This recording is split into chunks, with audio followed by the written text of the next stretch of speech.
Hey boos, hey, happy hump day, because it'll be Wednesday when you guys get this. Hey boos, hey boos, hey boos, hey.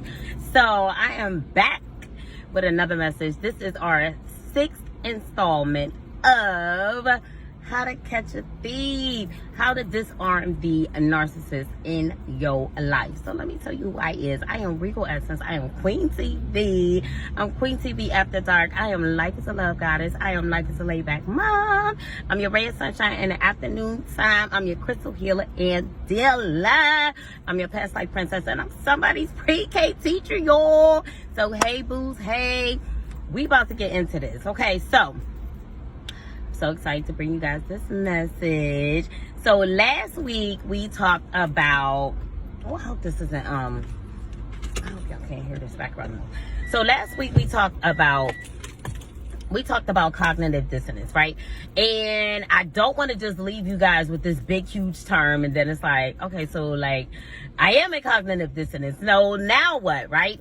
So I want to give you guys some questions that you can ask yourself and some just ways to help you with processing through your cognitive dissonance. Okay, so first and foremost, I want you guys to recognize, although this is, kind of heavy and I talk about it in a very lighthearted way, but what the narcissist does to you is abuse. Okay, so first and foremost, what's going to be very, very important is recognizing the fact that you are in a abusive relationship, and sometimes that's kind of hard to come to terms with, right? But it can happen to the best of us, right? And just because you find yourself in a situation that has become toxic or abusive doesn't mean that you are a weak person or anything of that nature, right?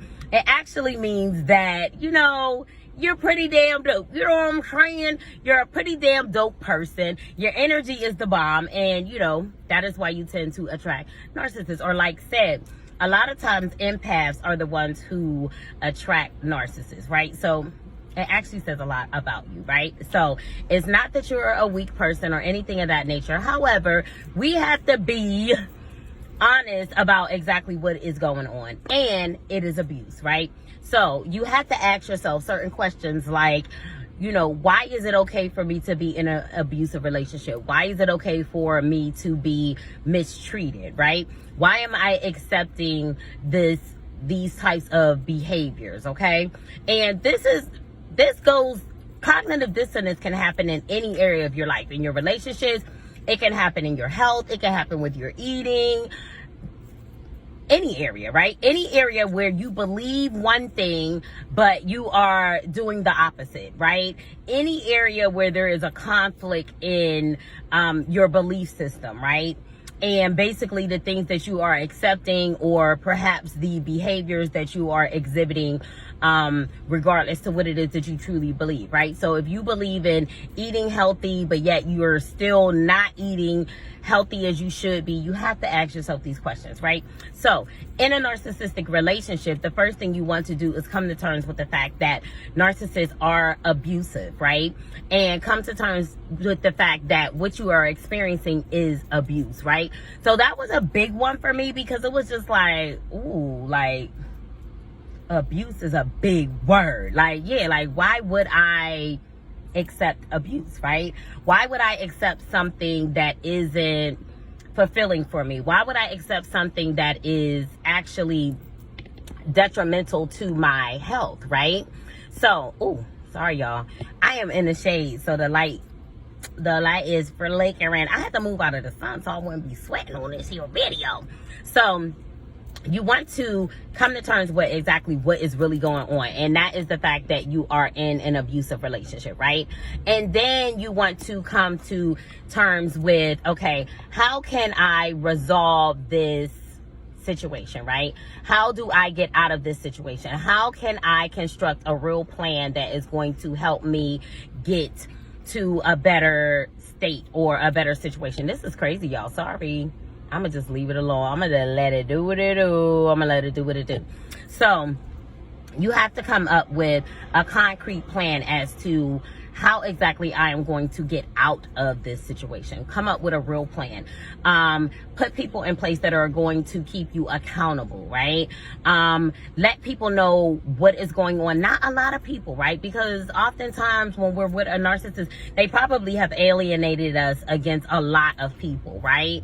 So getting that one particular person that can be, say, an accountability partner, right? That partner that is not going to allow you to talk yourself back into a situation that you know is not good or healthy for you, right? Also, I mentioned last week, mindfulness, labeling your feelings, labeling exactly what it is that you are feeling, not being afraid. A lot of times we are afraid to feel our feelings because we feel as though, oh my God, like I'm just going to be consumed by this pain. But in reality, we have been through worse, right? And the fact that we have survived so many things allows us to know exactly how strong we are, right? So you can handle your emotions, right? You can handle feeling what it is that you're actually feeling in the moment, right? So practice mindfulness, okay? Practice ways to allow yourself to resolve the conflict, right? Also, too, what's going to be very, very important is making those changes, sticking to your belief, right? Sticking to your belief system, sticking to what it is that you believe is true. So if you're the type of person, you're like, I would never stay in an abusive relationship. I would never stay with someone who is abusive to me, right? Stick with those beliefs and then make changes according to what those beliefs are. Put people in place that are going to help you, going to assist you, going to keep you accountable on those days where you want to just talk yourself back into the situation. Have people that are going to be true and going to be honest with you and help you stay accountable and help you stay true to yourself, okay? These things are very, very important. And like I said, words like abuse and things of that nature, like those are very strong words, right? And it's you know, it's hard to accept, right? But being able to accept those things are going to help you with your cognitive dissonance. Don't be afraid to get assistance, mental assistance, right? Therapy. Don't be afraid to sit down and talk to someone, because really, you know, everybody doesn't have a mental health background when they're going through certain things. So you're going to need to be able to reach out and have that emotional support, have that support that is going to help you be able to process through what exactly is going on mentally and internally, okay? So those are 3 major things that I want you to do in order to be able to deal with your cognitive dissonance. Mindfulness, right? Labeling your feelings, your belief systems, being clear about what your beliefs and your values are and acting on those things, right? Not lowering your standards, not making excuses, right? Just looking at what the issue is, exactly what is going on. And then 3, constructing a plan to be able to get out of the situation, constructing a plan to be able to resolve the conflict, right? And where does the conflict come in? The conflict comes in with the fact that you believe one particular thing, you're being shown something else, and you are wavering back and forth between what it is that you believe and you know, and exactly what it is that you are accepting and justifying, okay? So those are 3 ways to be able to deal with your cognitive dissonance, which I think is one of the hardest, I think is one of the number 1 reasons why we stay in narcissistic relationships, is because we find some way to justify it. We're not justifying it. We looking at it, we calling it what it is, right? And then we are going to go from there, right? Plan, support people, mental health, mental health assistance, right? Do whatever it is that you have to do. And remember, you are worth it, okay? So that's all I got for you guys today. I love y'all so much. Do me a favor, if you're watching this video on TikTok, comment, share with your friends, Instagram, comment, leave me a comment, hearted, leave me a comment. YouTube, subscribe, hit the bell button so you know every time I roll up. And remember, I love you. Peace.